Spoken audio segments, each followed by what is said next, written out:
لێسادا کەسانێک هەن لە ناو کوڕەکانیش لە ناو پیاوانیش دەستیان بۆ بابەتە بردووە خەریکی جوانکارین. دەمەوێت ڕای جەنابەت بزانم ئایا جوانکاری حەزە یاخود پێویستیە؟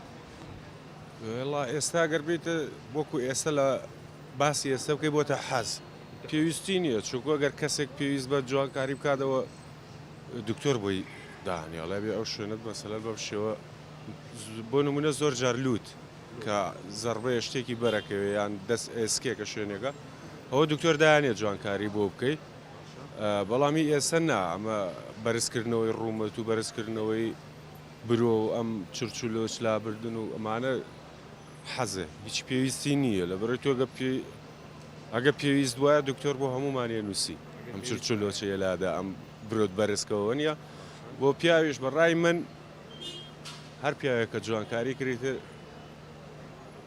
ئەچێتە قالبێکی ترەوە نیە دەبینین هەیە ینی نمونەی زیندوو هەیە پیا و جوانکاری کردووە ئەو جۆرە پیاوانە چۆن دەبینی؟ وڵام بەنێریانە بینم ڕاستیەکەی نێرن بەس نێر خێزانداری بە خێزانە کەتیس تەزمیلە چ کردووە؟ نەخێر نەخێر نەیکردو ئەگەر داوای بکاتن جەنابەت ڕێی پێ دەدەیت؟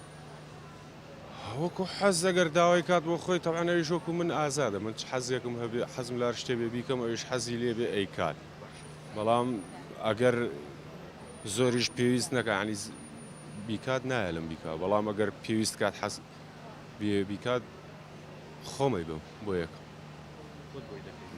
باشە حەز دەچێتە چوارچێوەی چاولێکەریش.